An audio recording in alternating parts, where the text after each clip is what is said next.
Bonjour et bonsoir très chers internautes. Balandia Eden, télévision officielle. Boza Ebele, Wanda Rosela émission Oyo na Pesibino Mbote.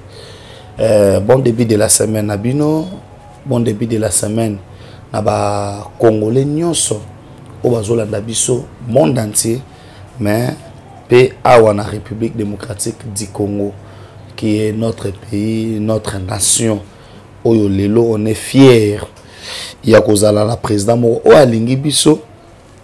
Le na eka to solo la, na eto solo la to fungola mo ba page histoire na biso parce que nazo mona mo ba buzo beleki trop. Na landi Nemi Mulania, na landi interpellation ya José Makila oyo azolo bela makambo ya port ya eau profond banana. Tolobela pe mambo ya sécurité. Tolobela mambo ya sécurité na mboka na biso. En même temps toko démentir information o eza kotambo na ba réseaux sociaux que Valentin Moubaki a koufi. Non, c'est pas Valentin Moubaki ne muta koufi, mais par contre ezali grand frère il y a Valentin Moubaki nde muto a koufi. Encore une fois, très chers internautes, na osenga na bino ka elo moko. Bokamati émission oyo bo partager yango, bokamati émission oyo bo liker yango, bokepe bisika ba komi j'aime wana, bo aimer vidéo, bo partager yango parce que ba congolais bazana pour ça bayeba vérité. Très chers internautes, juridiquement parlant, je répète bien, juridiquement parlant, na kota na elle ba juriste était, mais Kabila a ko postuler les sous-soutés comme étant chef de l'État. Boti Kolanda, ce dernier temps, justice Tango Lucas Moussanaye, les gens ont commencé à crier que non, les acharnements contre la famille Kabila. Parce qu'à Nazo Bissayo, il y a déjà une plainte contre Jeannette Kabila, Oyo Abotola Ndakwabatu. Mes frères et sœurs, internautes, Bolandangaye. Lelo Oyo, Motosoka Yibelo Kwabatu. Aboto lolo kwa bato. Si on rend aujourd'hui le verdict pour le Bakenon, il doit restituer les biens confisqués, soit les biens volés, les biens pris parce que Bango Bazalaki na Bokondi. Ça devient un acharnement. Ça devient une poursuite. Est-ce que ça devient une chasse à la sorcière contre la famille Kabila? Moi, je dis non. Cette famille, bayebi makambo basalaki, bayebi makambo banyokola iba Congolais. Et aujourd'hui, on veut maintenant faire passer na premier plan Otobengi makambo lokuta pour dire que non, bazoluka bakanga famille ya Kabila, bazolinga babotola bango biloko, bazolinga basabwete. Il faut tout le bien. Bazolinga ba récupérer biloko o eza ya bangote, bazongisela bakolo biloko. Exemple mon na bandela ngo kaka. Atene de la Gombi. Ekolo yo etangisi biso. Comment Zoé Kabila akoma na niveau ya okanga piscine à Atene. Ya okanga terrain de football ya Atene. Bisika oyo batonga yango po bana na biso bayekola kobeta bale,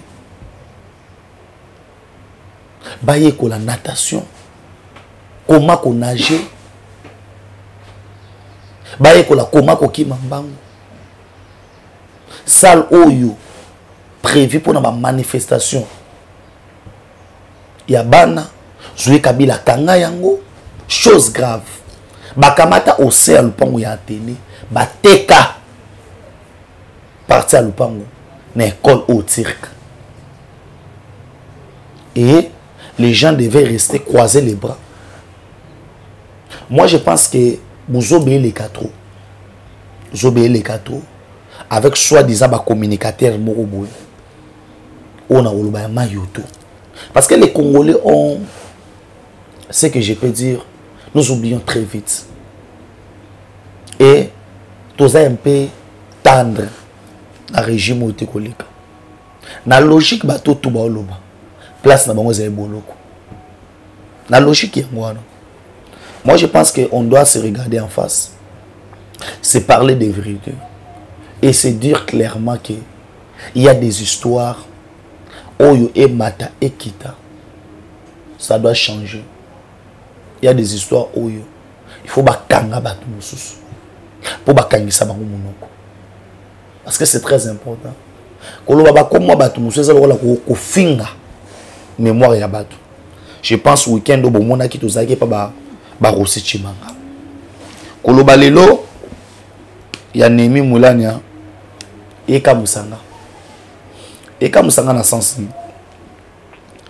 Natangela bino na seke Nemi di.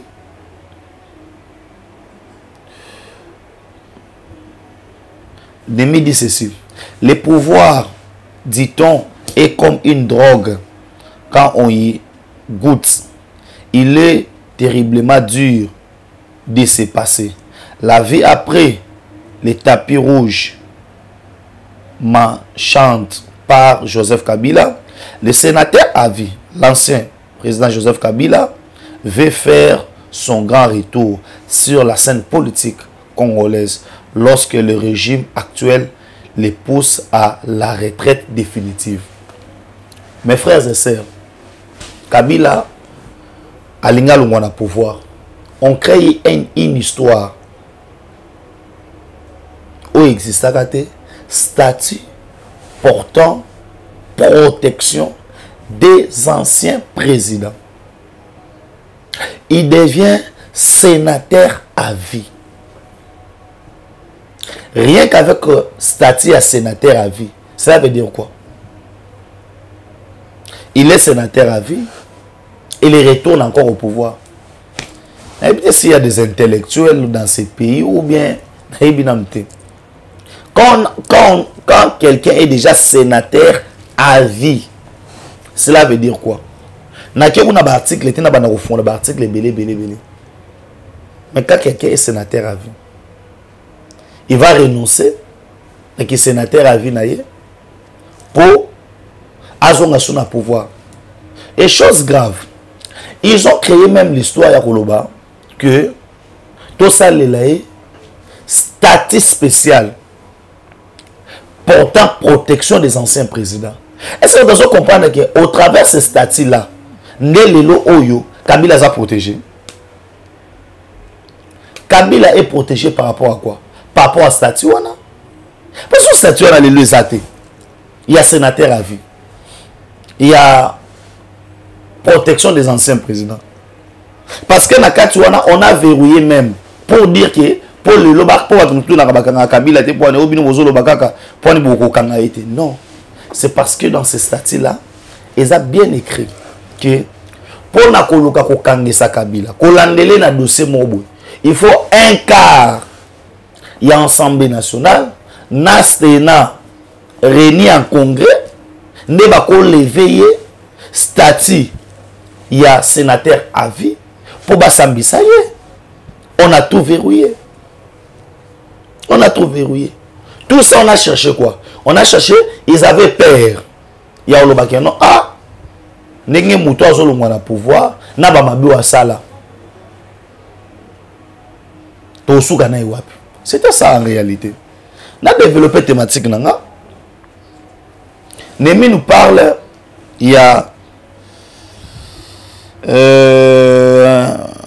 Abi, je viens à Bukavu pour vous écouter et vous dire que votre humble serviteur, Joseph Kabila, est très préoccupé par la situation que vous traversez actuellement, que ce soit sur le plan économique, social, sécuritaire. Je vais recevoir des diverses couches de la population pour voir comment ensemble nous allons reconstruire ce qui a été détruit par notre départ. Le pays est actuellement en régression totale, à lâcher les lits des fusils. On se souvient en 2020, Claude Nyamugabo, lorsqu'il était ministre de l'Environnement, avait déclaré que le retour de Joseph Kabila n'est pas un slogan, une réalité. Il va retourner au pouvoir et nous sommes en train d'y travailler. Cette déclaration avait fait réagir la classe politique congolaise. Bien que, puisque Kabila lui-même avait bien avant, en 2019, signé indirectement son retour au pouvoir avec cette petite phrase qui avait évidemment fait réagir en RDC. Comment je n'ai jamais pas dit les adieux, je préfère vous dire à bientôt.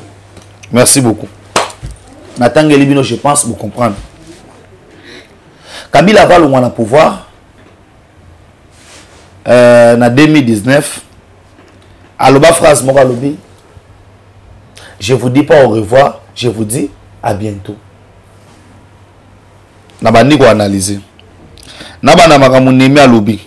Alobi, nous avons détruit. Na 4 ans nabiso à pouvoir, on a détruit ce que Kabila avait bâti. Comme quoi? Par contre, na 4 ans nabiso ya mandat, nous on a pu faire ce que Kabila n'a pas fait. Nemi Moulania, ce que Kabila n'a pas fait, très chers internautes, c'est de ramener le budget de Congo à 11 milliards. Kabila a eu pendant 18 ans. Kabila a eu pouvoir en 2001. De 2001 à 2006, budget à Congo 1 milliard. De 2006 à 2018, budget à Congo 4 milliards. Tobandi na bato Kabila 2 ans ba bundisa biso. Après une année nandam na loba, on a ramené le budget de ce pays na 11 milliards. Ce que Kabila n'a pas fait. Ce que Kabila a retiré la salate, c'est aimer les Congolais. Qu'est-ce qu'ils ont construit sur le plan économique? Batiki Nini. Batiki réserve de change, il y a 800 millions. Biso le autre commissaire, on a 5 milliards. Je dis bien 5 milliards. A Rozonga na pouvoir. Borozonga la pouvoir. Pour Borateni. Bozwanini. Na comprendre te. Na éviter ce qui bateau. Basala rabo pour na reflater Kabila ngo. Babanga kaye pour na mandefu tonini. Te na éviter ti lelo nemi Kabila beta bino kana kinga katsu bendeni. Pour nous baba déclaration boy. Il faut la naissance normale au moteur le bangote. Moi je me demande Nemi Moulania sur le plan économique. Kabila tiki biso na base nini? Kabila tiki biso na mboko yo économie congolaise contrôlée par Yemoko. Kabila zaki na égal. Oh Yemoko ta Damas. Kabila zansima Congo Futur. Kabila zansima Pain Victoire.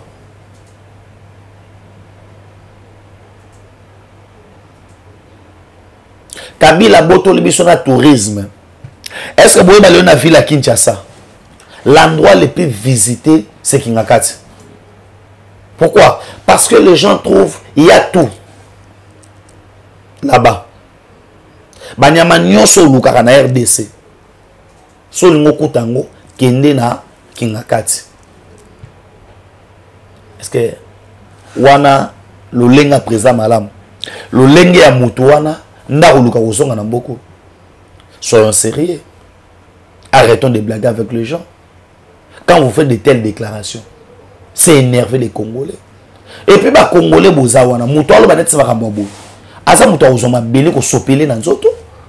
ça c'est jouer avec nous.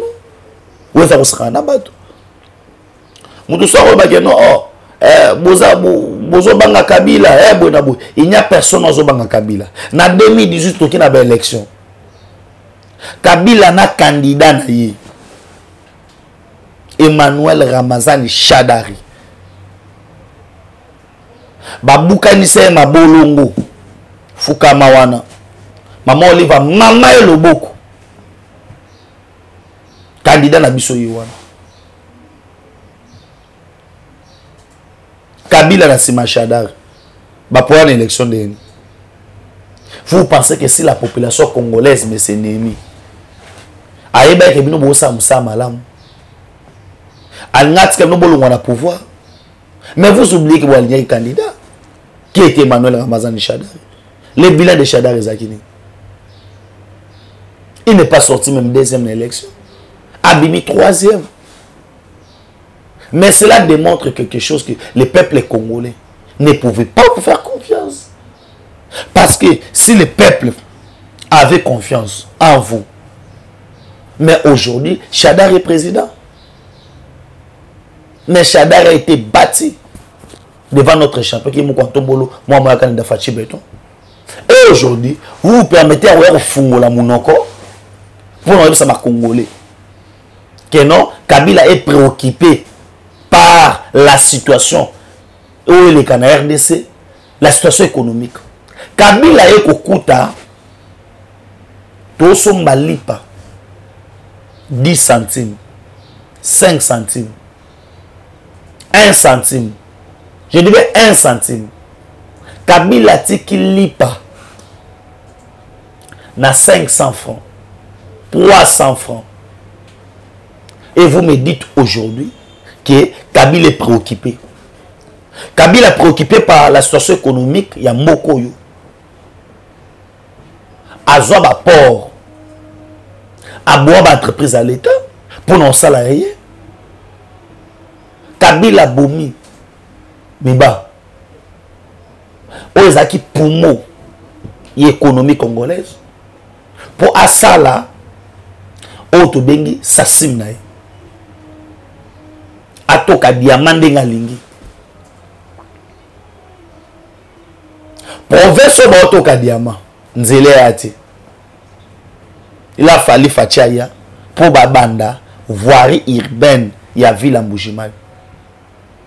Il a fallu Fachaya pour Babanda, aéroport en Mbujimai.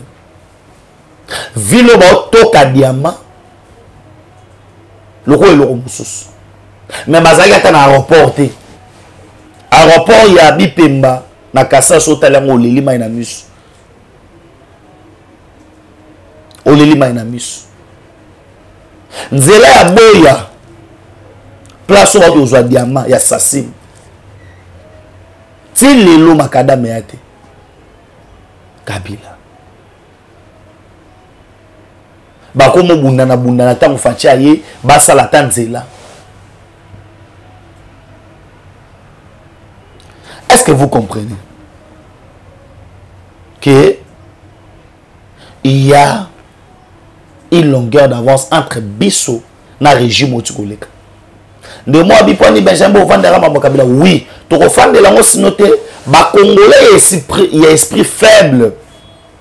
Ils peuvent croire que Makambo Baolo Banamitu est solo. 80% Bado Bazana Poto.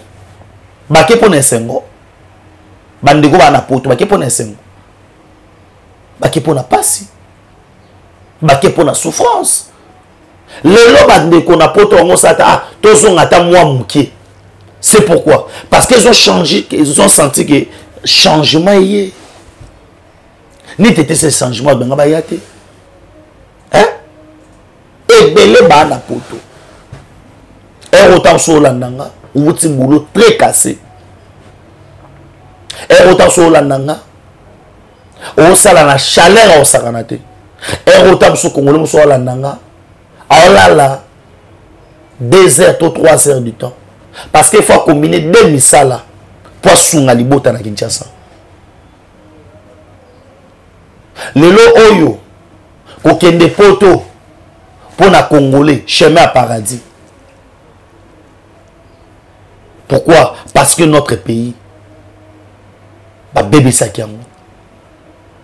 Le lot Congolais. A comment qui m'a Congo qui ne lipa n'Angola, lipa n'Angola. Comme nous luka lipa na Brazzaville.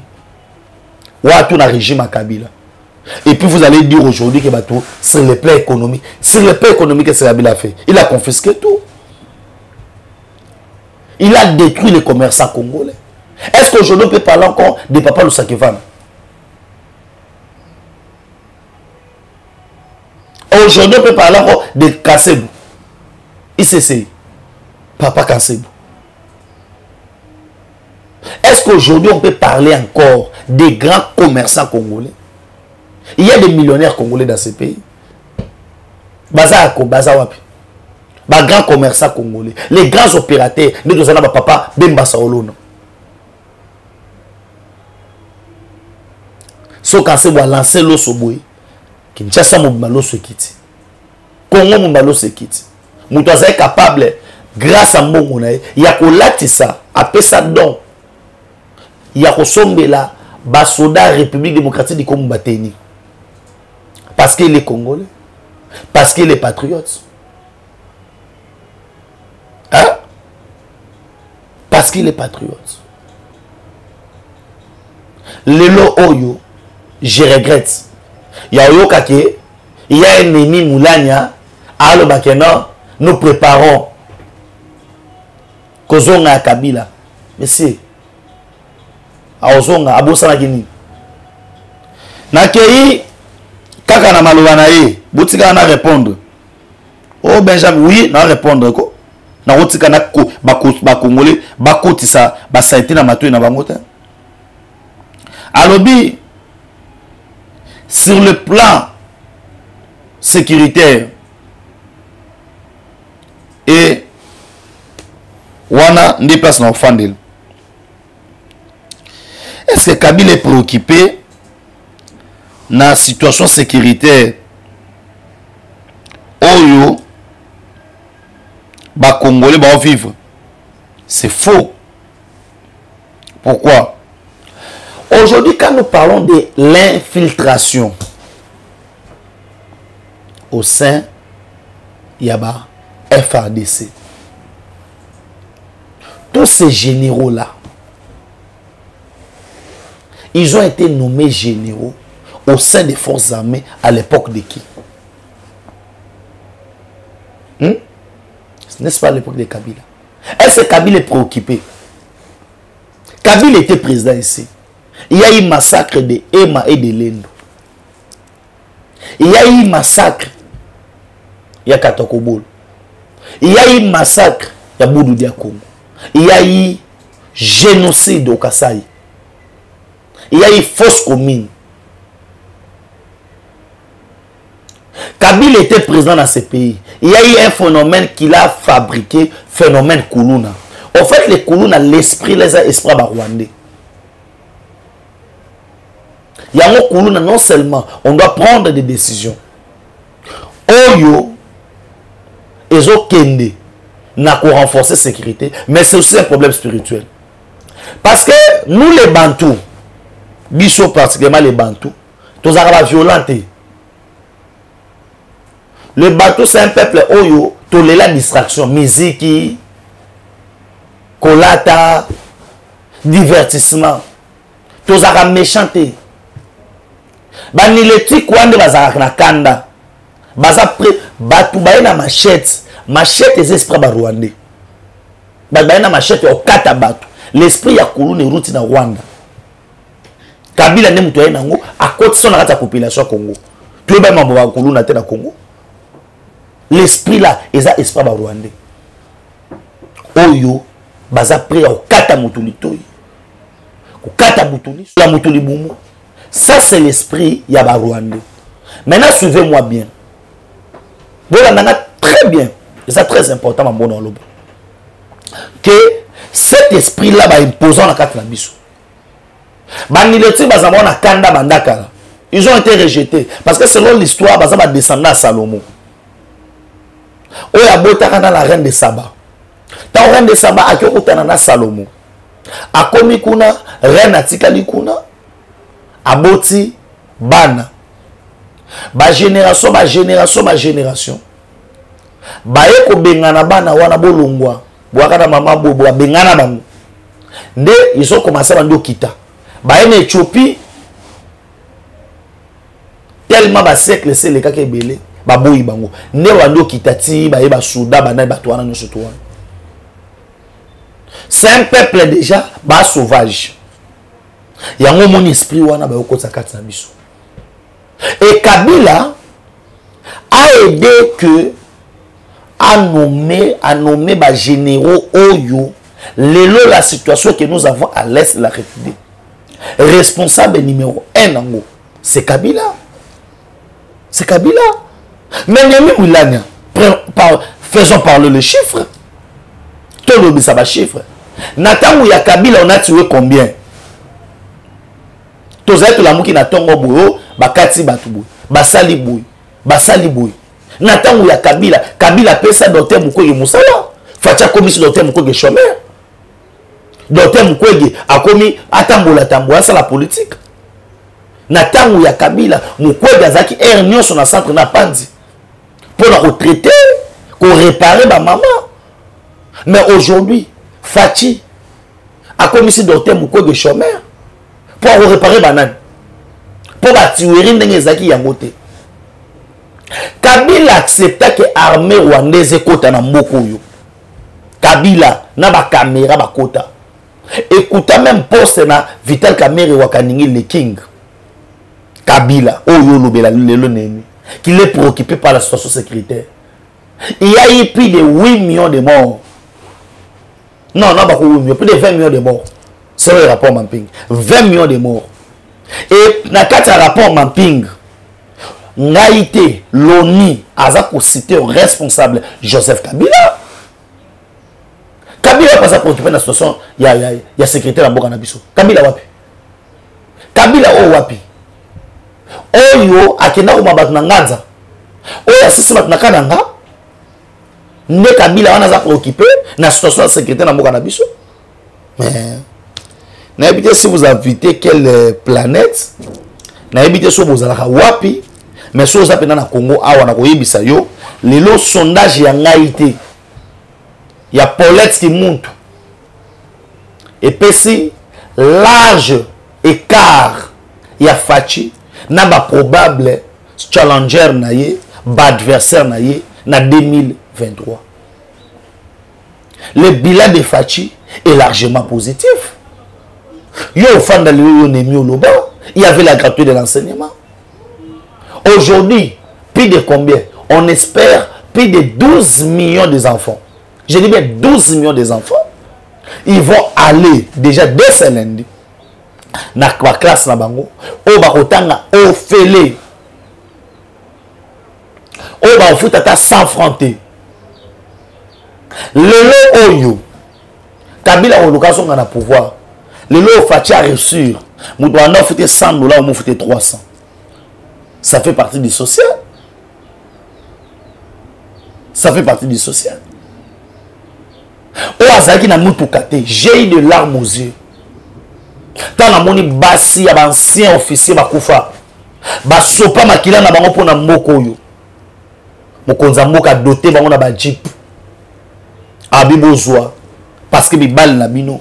Ba sopi makila ba maman bande olela ba lobi jamais la République atika lokanisa biso na niveau oyo.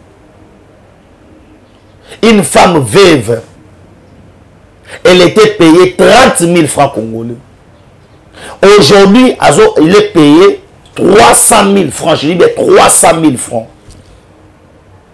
On a majoré son salaire fois 10.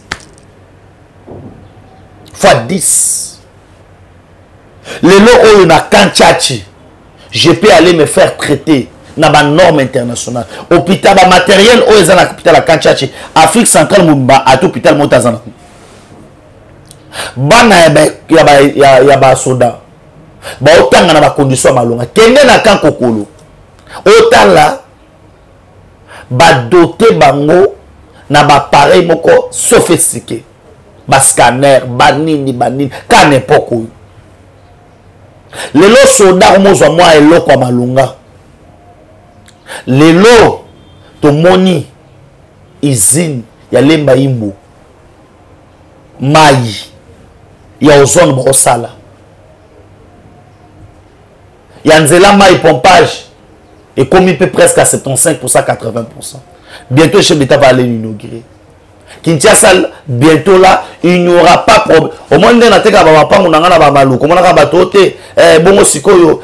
dit côté on a maïza, makambu ya mai na Kinshasa, Abupia, izina lemba imwa 13 communes. Je dis bien 13 communes où vous allez connecter.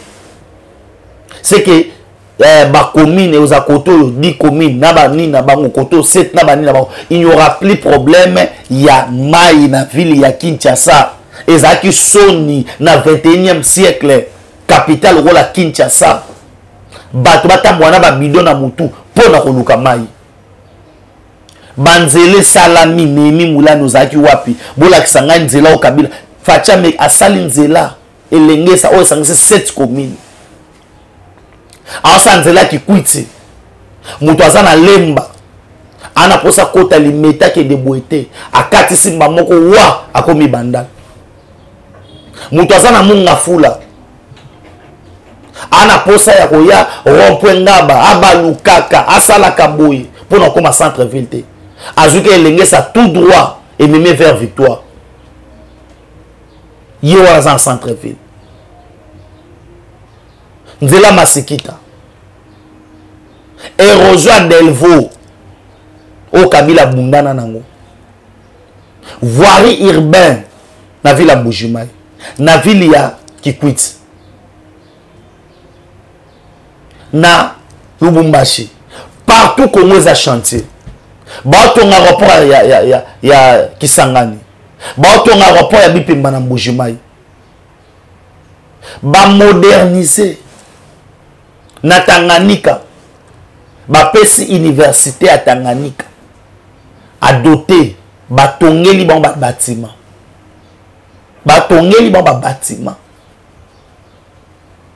Tanganyika au côté Zoua Zalaki et vous allez me dire que vous avez leçon en pesa biso gardez vos leçons avec Kabila boisa Kabila atana ndoto mwando mona ngabo so na lota na mobena na lota penda que no Kabila Zoua na pouvoir na osimbile machette wana na ndoto na olande mbangu na tala na olande mbangu na machette parce que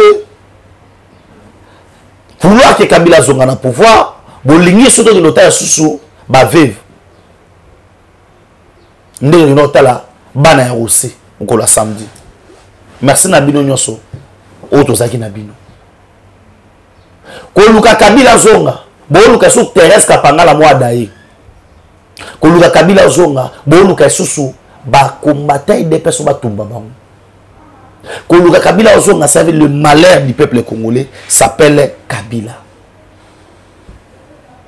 et bolinga kutata moi mutema mao ba tchaki par rapport à alternance balongolango et moi je vous assure bien que bon matabo kita ezali non événement José Makila José Makila nous parle à interpeller conformément à la Constitution article 100 aux autres Sabaroma Koki il y a place Mamboueta Mbolate Babingi Sapo Bayeba Makambuya port ya au profond banana c'est bien bon hein, et tout consort Makila oubliant que na mythe oyo les Républiques démocratiques du Congo est en guerre contre le Rwanda une grande partie à Mongo na biso pour baïb sabino de la vérité ils en a réussi une grande partie à Mongo na biso et en a réussi parce que faut somba minduki to rotika mabo wakanga mate nos frères bazo kufa to fandara ki to tongelo robo to sa le robo aussi longtemps nos frères ba kufa non la République démocratique du Congo a opté pour acheter les armes parce que faut to bundana bato on n'a pas besoin il y a confiance dans le groupe régional et tout consort. Non, il faut d'abord biso moko ba français ba lobi la charté bien donné commence par soi-même et le gouvernement de la République a une grande somme na mongo ezo kota na ba régie financier na biso azo cha yango na disposition ya ministère ya défense pour to somba minuki c'est ça la vérité au foot ça ba congolais bientôt la boromona minuki oya ekouta ici to sali otobi o ekoya eya to kotika la kaboete ba rwandais ba sakane la kabiso ba bomaka biso c'est à ce moment là que José Makila comprenant la situation alingi ami bimisondre ki ye mutema mawa ye mutema boboto nde tomoni a interpellé ministre ya transport boye na boye to baba vérité mais José Makila ozangi soni José Makila ozangi soni il est aussi grand temps que la justice peut alandela bamongo nyonso ebima. Ces gens s'y parlent parce que notre justice est faible. Ces gens s'y parlent parce que notre justice ils ont boité na nous. Ces gens s'y parlent parce que bosa musa ndinge sengilité. Mokonza mboka na sengi remaniement. Ministre la justice na sengi ba magistrat au bose lokote bolongola bango mokonza mboka. Ces gestes ne peuvent pas parler. José Makila Mongo, les lobbies sont en Mongo go pass. Ça fait tous les Congolais très mal. Il y a la mukakana tongo te to futa go pass. To futa la kangonini. Hein? To futa la kangonini.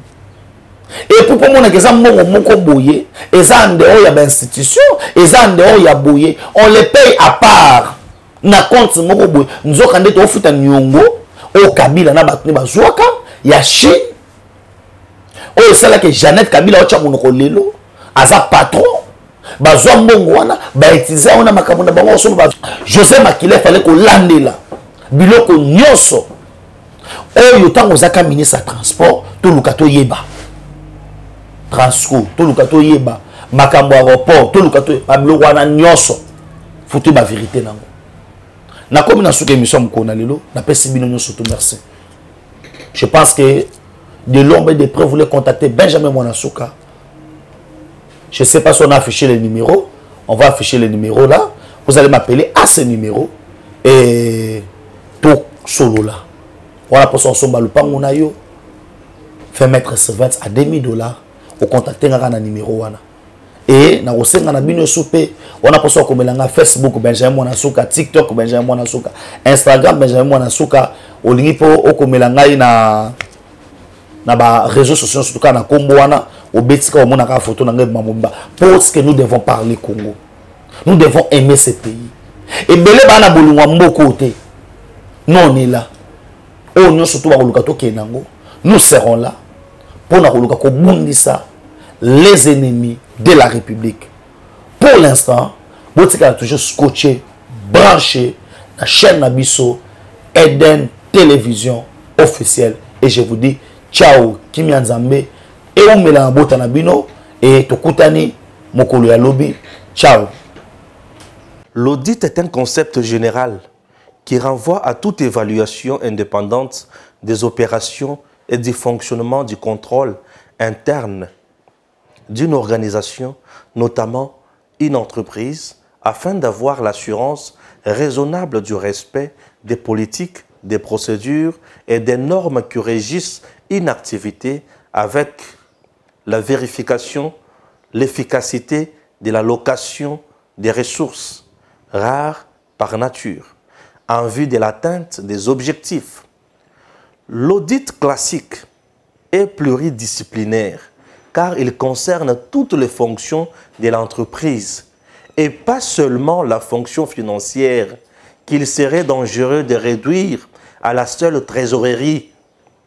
Il peut concerner l'organisation, les opérations, l'administration, les finances, la stratégie ou les approvisionnements, etc. etc. L'audit du portefeuille sur les entreprises publiques est un audit externe qui s'inscrit dans cette logique classique pluridisciplinaire et aboutit à la production d'un rapport critique après observation du principe du contradictoire, rapport mettant en évidence les dysfonctionnements relevés, les négligences coupables ou même les fraudes, dans le but de les corriger et pourquoi pas les sanctionner afin d'envisager le redressement de ces entreprises publiques.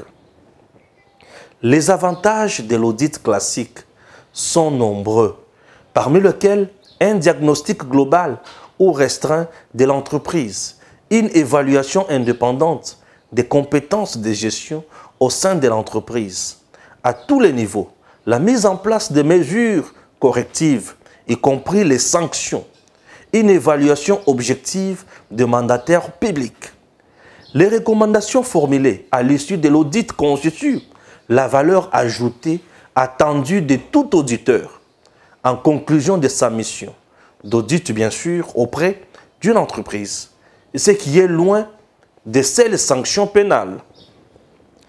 Ce que dit la loi, plutôt l'ordonnance de 1987, créant l'IGF tel que modifié et complété en 2020, sur la présence de l'IGF dans les entreprises du portefeuille, c'est l'encadrement permanent dont elles peuvent faire l'objet, étant donné qu'elles rentrent dans le champ de sa compétence au titre d'actifs publics matérialisés par une participation financière de l'État.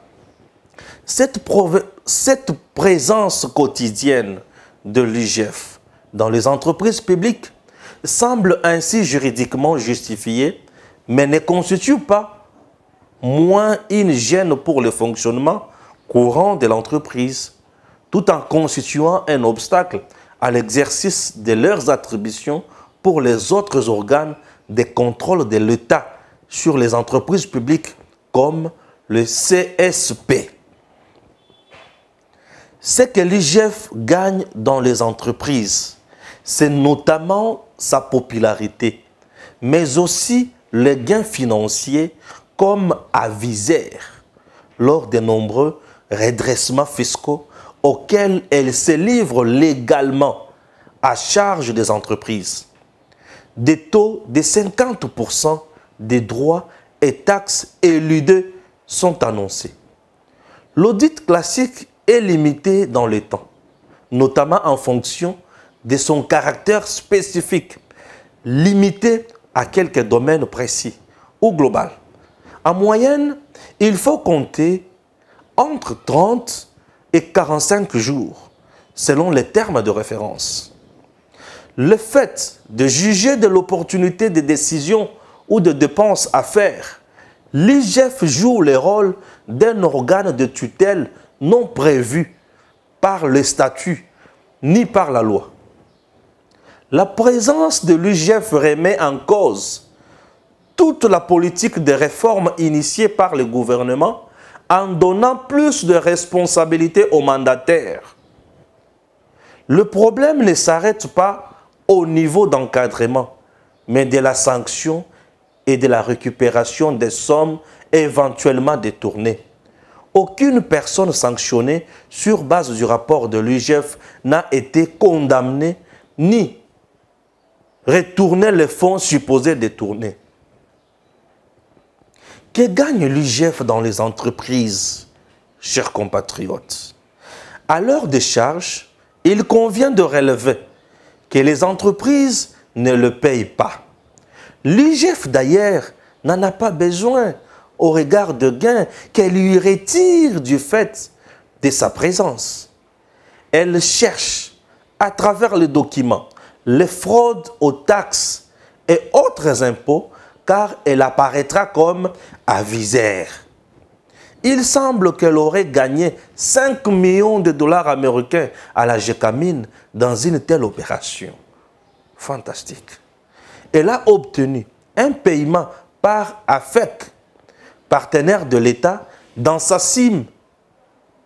Un paiement de 12 millions de dollars américains. Des pas de porte au moment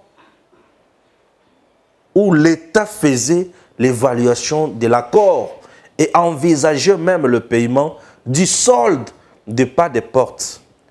L'IGF a sauté dessus et a obtenu le paiement pour obtenir en retour une prime d'aviseur. Vos enquêtes, bien sûr, vous permettront aussi, chers compatriotes, de savoir combien l'État lui a rétrocédé. Ah oui. La présence de l'IGF, outre ses rôles de contrôle, fait son propre lit. Chers compatriotes, découvrez ensemble avec moi. Il faudra qu'elle soit contrôlée aussi pour savoir ce qu'elle fait, d'autant avec toutes ses ressources.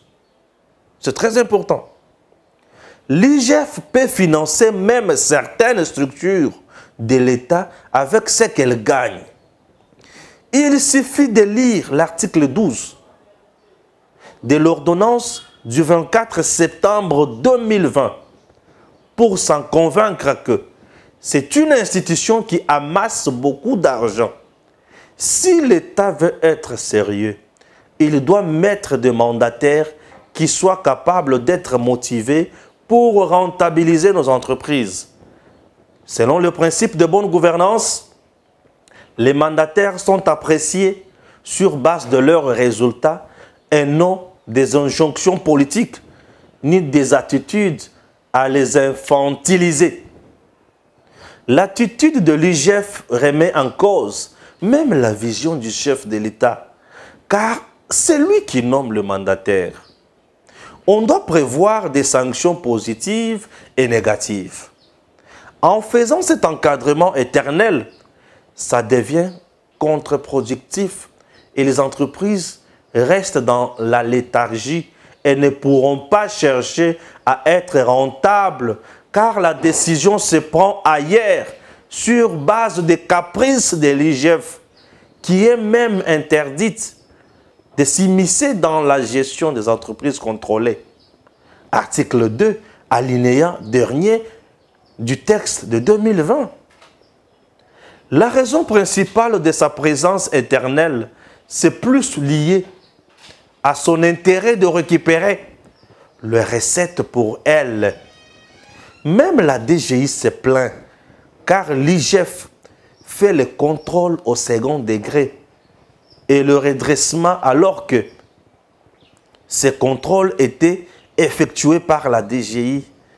Il faudra faire attention à ce que cette recherche effrénée des gains par l'IGF ne gêne pas à la longue la maximisation des recettes, car l'IGF aura cherché à maximiser les siennes d'abord.